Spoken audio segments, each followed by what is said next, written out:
I'm in a massive reading slump, but for some reason I was still able to read 8 books in July. Hi, I'm Alex. I'm a trans guy who reads a lot of queer books, and this is my channel, Pucksandpaperbacks, where I talk about queer books. Today I'll be sharing all of the books that I read in July. Like I said, I am in a massive reading slump. Filming this in August now, I am still experiencing it, unfortunately. I've been able to complete books, but I just don't feel connected to anything.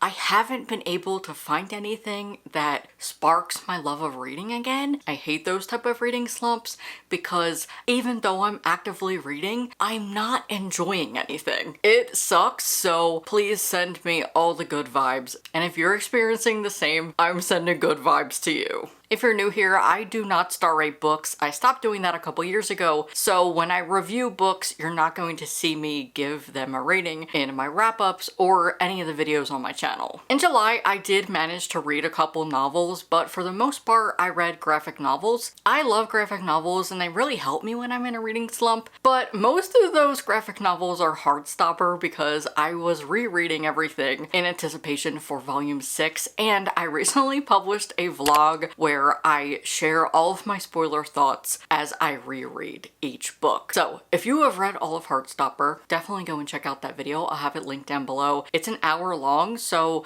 get cozy, get some snacks because I'm there for a while. I also give some of my thoughts on the movie. The first book I read was How to Become a Planet by Nicole Melleby. I started reading this in May, and I finished it in July. I was actually reading this for an episode of TBR Tackle. I know that there hasn't been any episodes, I think, since May. I have just been really struggling with reading and even filming, honestly. But I eventually finished this. I have one more book to go. I love Nicole Melleby. She is one of my favorite queer middle grade authors, and this follows Pluto, a young girl who has been diagnosed with anxiety and depression. As a kid who also experienced that and still does as an adult, oh my god, my anxiety has been really bad this year, especially in like the last couple of months. I adored this.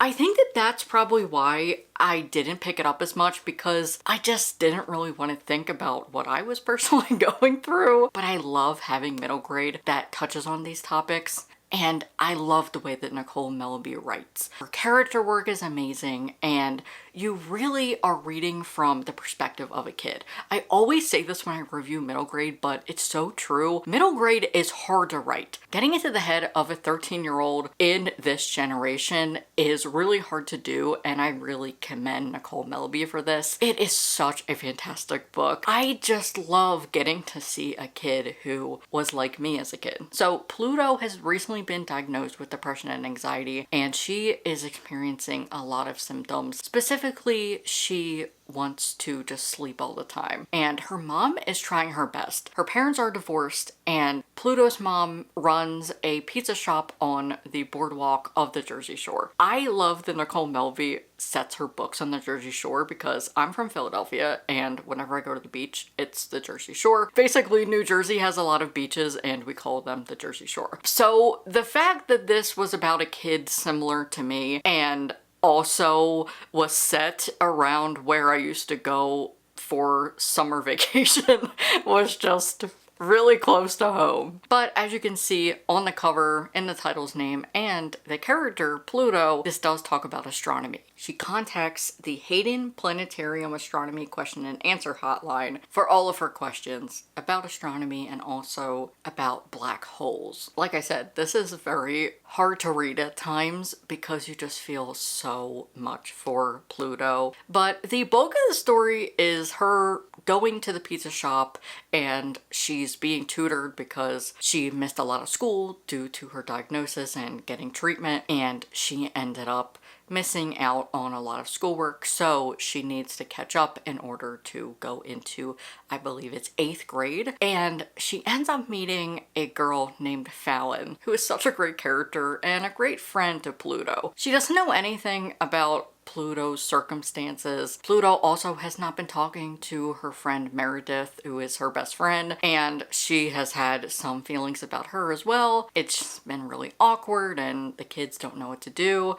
Nobody knows what to do in this situation, and the adults are just doing their best. But there's no point where she feels like ridiculed or anything. That's the nice thing about Nicole Melleby's books, is they are cathartic. I've read the majority of Nicole Melleby's books, and for the most part, all of the adults are making bad decisions, but the kids are affected in a different way. It's not that the kid is at fault. The kid might feel like it is their fault, but they are reassured that it's not their fault and that these are adult issues and it is the adult's responsibility.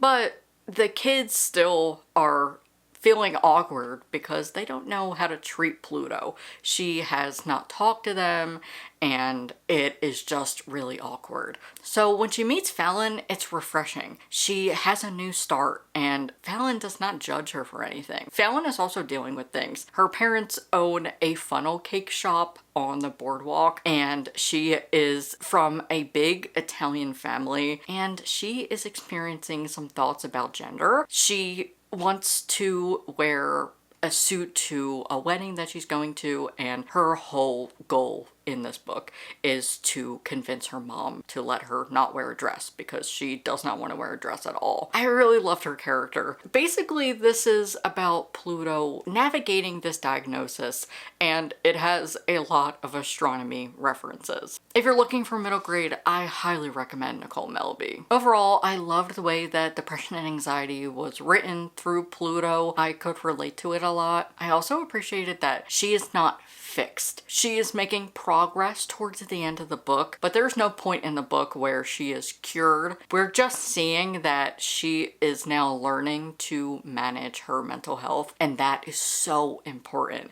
I just think about these books being really good for parents who have kids that are similar to Pluto, or maybe the kids have friends that are like Pluto, and it's a great way to have meaningful conversations about mental health. There's nods to astronomy, and we have subtle queerness. Content warnings for mentions of panic attacks, and there's a panic attack on page, suicidal ideations, anxiety and depression, blood, injury/injury detail. And like I said, Pluto's parents are divorced, but they are co-parenting. July was Disability Pride Month, so I wanted to prioritize reading queer books with disability rep. So I read the graphic novel My Aunt is a Monster by Reimena, and this was for the Disability Readathon. It was through Bindery, and the objective was to read books with disability rep. This is a middle grade fantasy graphic novel following Safia, a blind girl who loses her parents to a fire at their bookshop. She goes to live with her distant and mysterious aunt, Lady Whimsy, who takes her on the journey of a lifetime. This book is filled with disability joy, and we have a lot of disability representation. Lady Whimsy has chronic pain and a facial difference,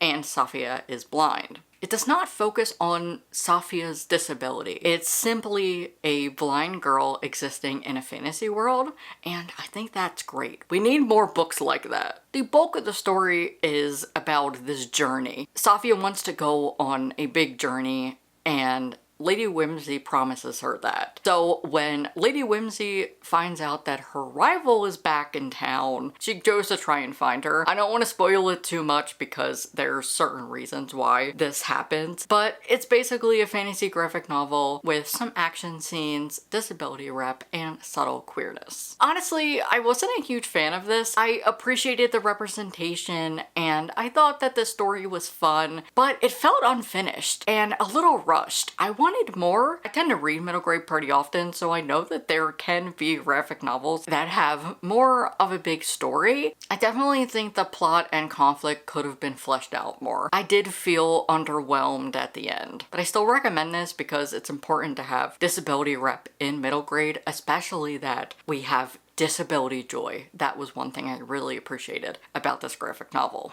Content warnings for death of parents, grief, and fire. If you enjoy my videos and want to support me further, Bindery is the best way to do so. It is my dream to launch my own imprint dedicated to publishing queer and trans books.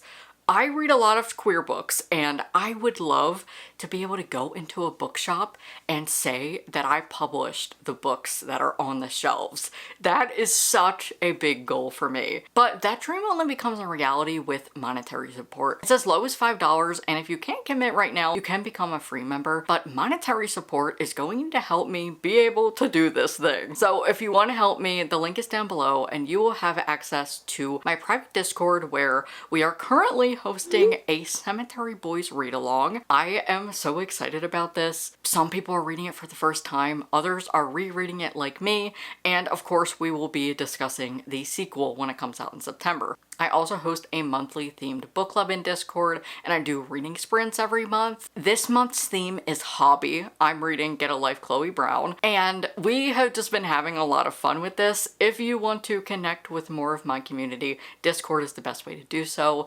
And on Bindery, I post my exclusive newsletter every week, and you will get exclusive content. I just posted a behind the scenes of my Heartstopper vlog where I share what I actually made for the watch party when I was going to watch the movie. No spoilers about the movie, but you're just seeing me making everything for the movie. I made a milkshake and I had some snacks. It was a lot of fun. So I post little things like that over on Bindery, and you get exclusive videos every other month as well as exclusive reading vlogs. This month I'll be posting the mid-year calm down tag.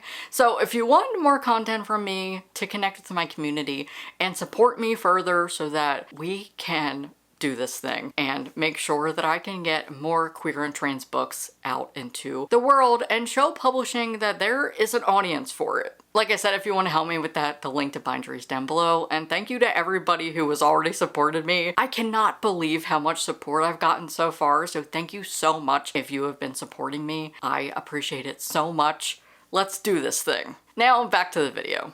In July, the theme for my book club was water, or water, because I'm from Philly, and I read Lakelore finally, and oh my god, I should have read it so much sooner because I've had it on my shelves for quite a long time, but I'm so glad I finally read this. This was fantastic. I know I've been sleeping on Anna Marie McLemore. I am gonna read literally all of their books, and I'm so happy that I have more of them. But I have to like gradually do it because I know that some of them are very hard-hitting and talk about dark topics. This is a T for T romance between two non-binary people who are disabled. Bastian, who has ADHD, and Laura, who has dyslexia. Bastian and Laura are the only ones who have been to Lakelore. Bastian grew up above the lake and in the otherworldly space beneath it. Laura's only seen the world under the lake once, but the one encounter changed their life and their fate. This has beautiful prose, and the world building of Lakelore was so incredible. The imagery, especially on audio, oh my god, this was just so fantastic. I can't believe that this exists. Like, their mind, like the story alone is phenomenal. This is why I will always champion YA, because so many people like to frown upon it, but this was incredible. YA is so underrated, it's so diverse, and the storytelling is top tier. So don't let anybody tell you that you shouldn't be reading YA. I don't have anything else to say. This was just so incredible, and I'm so glad I finally read it. Content warnings for ableism, bullying, violence, and racism. Next up are some of the books that I read for my Discord readathon. I believe I did finish Lakelore during that time, but I host seasonal readathons in Discord. I've been doing it since last year, and basically it is a weekend readathon from Friday to Tuesday where I create a bingo card. You can use it or you can just mood read, but my only rule is that the books you're reading have queer rep or are by BIPOC authors because we read diversely around here. I discussed with some of my members, and I think we're gonna do a week next time. I don't know when it's going to be. It'll either be September or October. Of course, I'll let you know, and if you're in the Discord, you'll know as well. The first book I read was the graphic novel Angelica and the Bear Prince by Trung Nguyen. This is the author of The Magic Fish. I was so excited when I saw that he had a new book out because I love The Magic Fish, but this is completely different. They are two different stories. This is set mainly during winter, which was funny because I was doing a summer readathon. Did I even read one of his books if I didn't cry? Because I did. The Magic Fish made me sob, and this one also had me very emotional. It doesn't help that there's a trans character. Like, if there's trans joy, I'm gonna cry. That's just how it works. This talks about burnout, which I think is so important, especially for teens to read about. And I love the way it was explored here. We have some theater things going on, a lot of like familial dynamics, which is similar to the Magic Fish. It basically talks about grief and burnout. Really hit me at the right time. This was just an emotional roller coaster. It was heartwarming. I don't think the story was too rushed. There was a lot of things going on. We're talking about grief and burnout and just family things that are going on. And you would think that that's a little bit too much because we're following like 3 different storylines. But personally, I thought it was cohesive enough that it didn't feel overwhelming. I just really appreciated that this talked about burnout. Angelica is really struggling with burnout. She's taking on a lot of things and she just wants to be present and do a lot of things, but she's realizing that she's really struggling. She ends up connecting with Perry the bear, who is the mascot of the theater, and he starts sending Angelica supportive messages. Basically, she has a romance with the person who is in Perry the bear, who is a trans guy. Oh my god, this made me so happy. Like, I didn't really know anything about this. I just knew it was by Trung, Nguyen, and so I just read it. But I didn't even know there was going to be a trans character, and I was so happy about it. This was really sweet and tackles really important issues in a digestible way that's not going to be too overwhelming. I just love Trung Nguyen's work, and I can't wait to read more from them. They nail it every time. I don't think I'm ever gonna read a bad book from them. For representation, the main character is of Vietnamese descent, and we have a trans teen boy. The supporting cast also includes an elderly gay male couple. I didn't write any content warnings down in my notes, but off the top of my head, we have grief, death, we have the death of a grandparent, and just like talk about the grief that comes with that, the widow as well, and the biggest one is burnout. And last is all of the Heartstopper books. I read volume 3, 4, 5, and 6. So I'm not going to review them here because I already did in that vlog. I already told you all of my thoughts. But I'll briefly touch on volume 6. For anybody who hasn't read it yet, I'll give you some spoiler-free notes. I thought that this was great. Volume 3 is one of my favorites, but I think that volume 6 actually topped it. Besides something that happens that I literally can't get over.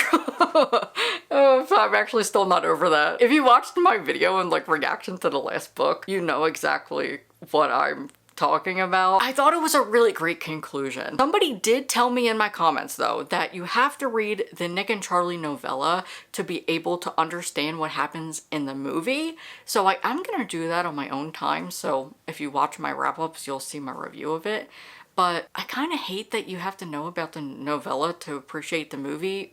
That just didn't make any sense to me. But I thought volume 6 was a great conclusion. So if you've read it, let me know in the comments. But if you're gonna share spoilers, make sure you like put spoilers in your comment so that people don't get spoiled. I know some people haven't gotten it yet. The only reason I was able to read it was because it was on Hoopla. So if you've been wanting to read it, check your Hoopla. But yeah, I thought it was a really great conclusion. It might have topped volume 3 for me. I thought it was really great. Way better than the movie. Definitely preferred the book over the movie. So that's everything I read in July. Despite being in a terrible reading slump, I hope that this just will stop because I love reading and I want to enjoy it. Thank you so much for watching. If you enjoyed the video, give it a like and leave a comment. It helps me out so much. And special thank you to my members on Patreon and Bindery. I've gained so many new Bindery subscribers and I really appreciate it. It is my dream to launch my own imprint, so if you want to help me out with that, the link to Bindery is down below. It is the best way to support me, and all monetary support helps me to be able to launch my own imprint. Thank you so much for your support of this little dream that I have. I really appreciate it. If you want to watch more, I'll link a playlist here and you can subscribe there.